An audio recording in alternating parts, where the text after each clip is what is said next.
Hello everyone, I hope you guys are doing very great. सभी को मजा आ रहा होगा, आई होप। ठीक है, आज क्या रहा भाई? आज तो कुछ ज्यादा ही शॉकिंग थी। लिटरली बहुत ज्यादा शॉकिंग थी। जिस तरीके से निफ्टी एकदम से इतनी ज्यादा ऊपर जा रही थी, सारे स्टॉक्स ऊपर जा रहे थे, एट द सेम पॉइंट पे सेकेंड हाफ में इतनी गंदी बिकवाली हुई, विच इज अनएक्सपेक्टेड। क्योंकि मार्केट गैप अप खुल के कंटिन्यू ऊपर जा रही, which is a good sign for healthy trend.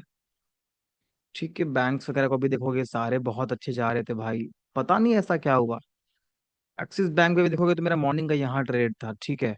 अब इस पे क्या हुआ कि यहाँ बाई किया था, बहुत देर मार्केट साइडवेज रह गई थी।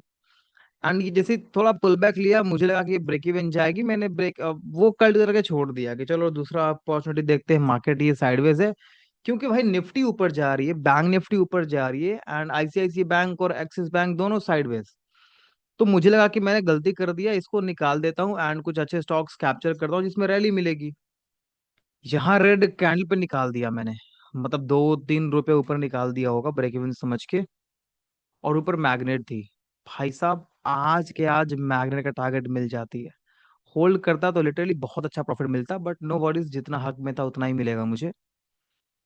फिर सेकंड मैंने यहाँ पर रिवर्सल ट्रेड मारा। ये भी 40 minute sideways, again 40 minute sideways. अब मुझे बुरा लगे भाई कि मैं जो ट्रेड ले रहा हूँ वो साइडवेज चली जा रही है, और निफ्टी गिर रही है, निफ्टी जा रही है, तो मैं कुछ वैसे स्टॉक्स कैप्चर करता हूँ जिसमें अच्छी मूवमेंट मिले। तो 40 मिनट के बाद मैंने एक्सिस बैंक को निकाल करके इंडियन मार्केट में, इंडियन बैंक में अपना पोजीशन बिल्ड कर लिया। एंड लकीली देखो तो सेम चीजें थी जो मैं ट्रैप करता हूँ। यहाँ पर सेल प्लान किया, थोड़ा वेट किया। इससे मुझे लगा कि यार अब 40 मिनट होने वाला है, मेरा रिव्यू टाइम 40 मिनट का ही है। तो 30 मिनट हो चुके थे, मुझे लगा चलो कोई बात नहीं, 5-10 मिनट और देख लेते, क्या ही हो जाएगा। रूल तो फॉलो करना पड़ेगा, 40 मिनट बाद ही निकालेंगे ट्रेड को, क्योंकि वो ट्रेड कहीं मूव नहीं हो रही है। भाई एकदम से एक कैंडल में टारगेट हिट, जितना था उससे ज्यादा मिला। यही होता है प्रोसेस। बार बार फॉलो करते हैं, बार बार फॉलो करते हैं, एकदम से कब बड़ा पैसा बन जाता है, सेम प्रोसेस फॉलो करके, कुछ अलग नहीं। सेम प्रोसेस फॉलो करके कुछ अलग सा ही हो गया, मजा आया। अभी कल है सेंसेक्स की एक्सपायरी, मंथली एंड क्लोज भी है। और परसों तो मार्केट बंद रहेगी, तो जितनी वोलेटिलिटी है कल ही आएगी। एंड जिस तरीके से आज बिकवाली हुई है भाई, मुझे नहीं लगता कि आखिरी मोमेंट पे, अगर आज बिकवाली हुई है तो मैं तो पूरे फेवर में हूँ, कल भी बिकवाली हो। लेवल्स ड्रॉ कर लेते हैं, सिंपल। ठीक है, इंडियन बैंक बहुत शानदार गिरी,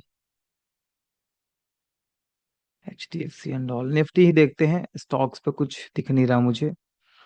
अभी निफ्टी ऊपर जाके इन दोनों के रेंज में फंस चुकी है। एक ऊपर का रेंज 24,600 के आसपास, और एक नीचे का रेंज 24,800 के, 23,800 के आसपास का। ये दो रेंज हो गई। और एक बीच की रेंज 24,200 मान लो। इन दोनों की बीच की रेंज हो गई आपकी 24,250।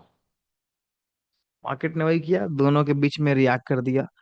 अब देखो, टारगेट जो है वो 820 तक का है। अगर कल बिकवाली होगी तो यहाँ से यहाँ तक का टारगेट लेंगे। 300-350 पॉइंट का फॉल, मार्केट ऊपर गई, चांसेस तो वैसे नहीं है, बट कुछ भी हो सकता है, रात भर में कुछ गुड न्यूज आ जाएंगी, तो मार्केट जा भी सकती है, प्रिडिक्ट नहीं कर सकते हम। इन तीनों ही लेवल्स पे ट्रेड प्लान करेंगे। ये तीन हो गए मेजर लेवल्स। अब इंट्राडे के लिए क्या कर सकते हैं, तो मैं इसको निकाल के मैं कल का हाई कर देता हूँ। लेवल शार्प कर लेते हैं। हम्म, एक हो गया क्लोजिंग का एरिया, एक हो गया लोज एरिया। ये लगभग लगभग 100 पॉइंट का रेंज ये हो गया, एंड 100-150 पॉइंट की ऊपर की रेंज हो गई। मैं फिर बताऊं तो मेरा भाई बाइक का कोई मूड नहीं है। जिस तरीके से ट्रैपिंग देख रहा हूँ, ओएस यूएस ऑयल ऊपर जा रही है, इंडियन की जो करेंसी है वो बहुत वीक चल रही है, तो मेरा कोई मूड नहीं है इस पे बाइंग वाइंग करने का, मैं सेलिंग ही प्रेफर करूंगा। बट मान लीजिए अगर मार्केट गैप डाउन ही खुल जाती है एकदम से, तो सीधा मैं 820 तक के लिए कोई भी टारगेट्स अगर रिसेंट में कैप्चर करूंगा, एक ये मेजर लेवल्स हो गया। ओनली सेलिंग, इन सारे लेवल्स, इन सारे तमाम लेवल्स पे जहां से भी सेलिंग मिल जाए मैं निफ्टी में सेल करना पसंद करूंगा। निफ्टी बैंक भी देख लेते हैं। निफ्टी बैंक भाई क्या ही शानदार गिरी, अपने लो पे आ चुकी है। मुझे बहुत ज्यादा शौक हूं मैं देख के भाई, इतनी गंदी बिकवाली। बट है, मार्केट अनप्रेडिक्टेबल होती है भाई। ज्यादा इस पे दिमाग नहीं लगाना, जो मार्केट का go with flow. Simple, if market is going down sell it, ऊपर जा रहा है just have your good position in buying. Simple. ठीक है। दो लेवल्स हो गए बैंक निफ्टी के। उम्मीद है इसके नीचे गैप डाउन खुले। और जहां तक बताऊं तो मुझे लग रहा है कि पहले कैंडल रेड खुल के, गैप डाउन खुल के एकदम से बहुत बड़ी रेड बनेगी। अगर ऐसा कुछ हुआ तो सेकंड हाफ में सपोर्ट टूटेगा तो सेल वेल करेंगे। इसके नीचे निकले तो सेल कहाँ तक के लिए, तो इट वुड बी अराउंड इस लेवल तक के लिए, 54,600 के आसपास तक के लिए सेलिंग।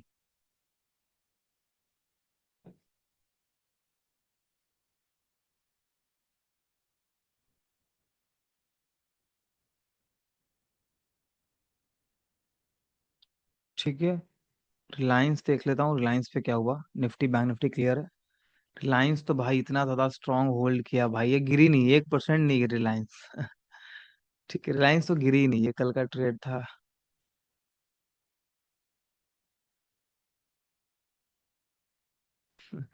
लगातार तीन तीन ग्रीन कैंडल है, एक करेक्शन बनेगी।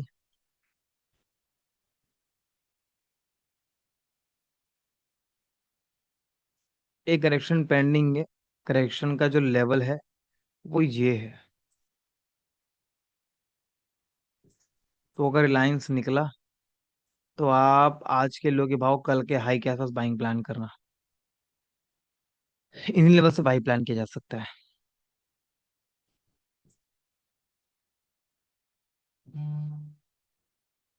इन लेवल्स के आसपास बाइंग प्लान किया जा सकता है।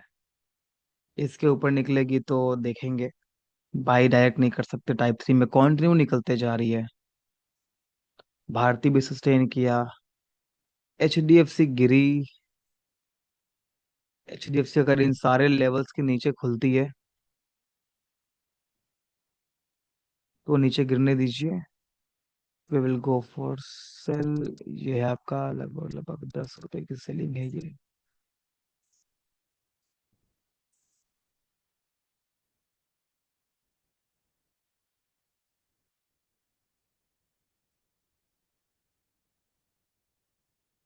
बाई में जाना हो तो बाई मत जाना। हाई के आसपास, इन सारे लेवल्स के आसपास कहीं से भी बिकवाली का मौका मिले, H D F C best होगा बेचने के लिए। ठीक है। मना तो मनाओ।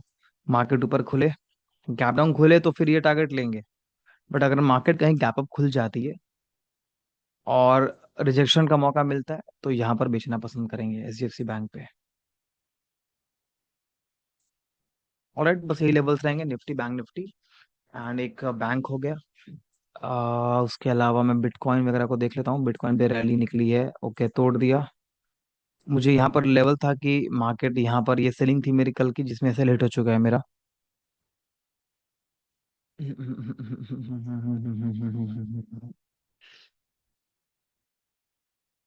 चलो, we can go for buying in bitcoin, no selling at all. हफ्ते का क्लोजिंग बहुत प्यारा था। टाइम फ्रेम डेली पे करूं तो भी मार्केट ने थोड़ी बहुत गिरावट की और ये कंटिन्यू ऊपर जा रही है। जैसे यहाँ हुआ था ना, मार्केट ऊपर चली गई थी। सेम। 4 घंटे में 1.5 घंटे बाकी, अगर ये कैंडल ऊपर क्लोज कर जाती है तो फिर उम्मीद छोड़ दो गिरने के लिए। हम प्लान करेंगे बाई के लिए। बाई कैसा, थोड़ा मार्केट डिप ले, कहीं पुल बैक ले एंड देन कंटिन्यू करे अपने रैली को, then we can go for buying as well. तो इस पे कैसा करने वाले हैं, मार्केट थोड़ी ऊपर जाए, करेक्शन ले and then we will go for buying. अगर सेलिंग करना हुआ तो ये लेवल से,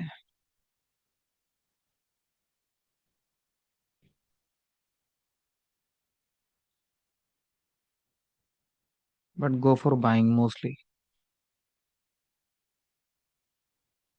एवरेज प्राइस कहाँ चल रहा है देख लेते हैं। एवरेज प्राइस पे आ चुका है। ठीक है। तो सोल हो या बिटकॉइन हो, इथेरियम हो, थोड़ी पुल बैक ले, एंट्री का मौका मिले तो we will plan a good buying, and हम ऊपर तक का टारगेट प्लान करेंगे। ठीक है, 30 मिनट पे करेक्शन पेंडिंग है। करेक्शन लेगी, देन प्लान करेंगे। गोल्ड की बात करूं तो गोल्ड, लेट्स सी। भाई गोल्ड पे मैंने यहीं पर ही बेचा हुआ था, गोल्ड होल्ड कर रहा हूँ। मार्केट थोड़ी और पुल बैक ले ले ले, एवरेज प्राइस बहुत दूर जा रहा था, तो सेलिंग एवरेज बहुत दूर है ना। तो इसलिए मार्केट थोड़ी बहुत ज्यादा खिंच गई है। थोड़ा करेक्शन ले, मार्केट करेक्शन ले, करेक्शन ले, अगेन एक सेलिंग का पॉइंट दे, गोल्ड पे भी सेल ही प्लान करेंगे। बाई क्यों नहीं बोल रहा हूँ, देखो बाई के लिए क्यों नहीं, ये देखो pattern, impulse, correction, and market selling की तरफ जा रही है। गोल्ड की एवरेज बाइंग प्राइस 4500 के आसपास है। तो मार्केट जब तक वो 4500 के लेवल तक एक बार नहीं आएगी, 4400 के लेवल पे ऊपर, मजा नहीं आएगा बाई करने में। कोई भी गोल्ड इस लेवल पे बाई नहीं करना चाहेगा इतने कॉस्टली प्राइस पे। तो गोल्ड पे सेलिंग सेटअप ही बनेगी कब, इस लेवल पे। ध्यान से देखना ये लेवल पे, मार्केट 4600 के आसपास जाए, बेचिए। $100 का टारगेट आपको मिलेगा, 2-2.5% का टारगेट मिलेगा गोल्ड का। और मान लीजिए बाई जाना भी हुआ तो अगर ये सारे लेवल्स को टूट दे, अगर टूट जाए, अगर आपको एग्रेसिवली बाइंग करनी हो, तो एक प्रॉपर आधे घंटे, 1 घंटे कैंडल क्लोज का वेट कीजिएगा। ठीक है, एंड आप ईएमए तक का टारगेट प्लान कर सकते हैं। लकली लकी अगर आप होंगे तो मिल जाएगा टारगेट। बट मैं सोचता हूँ बाई ना करूँ। बाइंग कहीं इसमें दिख नहीं रही, यहाँ पर, यहाँ भी नहीं। हफ्ते पे भी प्रॉपर रिजेक्शन ही आ रहे हैं। इम्पल्स करेक्शन, टेंशन, मार्केट गिरते जा रही है, डेली पे गिरते जा रही है, 4 घंटे पे भी गिरते जा रही है। बट अगर ये लेवल टूटा 40, 4550 का, ध्यान देना मार्केट एकदम 4500 तक आएगी, आ सकती है। ठीक है, तो बिटकॉइन पे बाई एंड गोल्ड पे सेल, सिंपल। गोल्ड थोड़ी ऊपर जाए, बिटकॉइन थोड़ी और ऊपर जाए, बिटकॉइन नीचे ले तो पुल बैक पे बाई करेंगे 15-30 मिनट पे कॉन्फर्मेशन लेके। गोल्ड पे थोड़ी ऊपर जाए, मार्केट कहीं सेलिंग एवरेज पे आए, देन यहाँ से सेल प्लान करेंगे। और अगर मान लो मार्केट ऊपर गई, ऊपर गई, यहीं से बिकवाली का मौका मिल गया तो बेच दूंगा वहां भी। देखूंगा कहाँ गोल्ड अच्छे से बेच सकते हैं। ठीक है, तो ये लेवल्स होंगे जहां पर मार्केट आज और कल ट्रेड कर सकती है। उम्मीद करता हूँ आपको मजा आ रहा होगा। Thank you so much for having, thank you so much watching, have a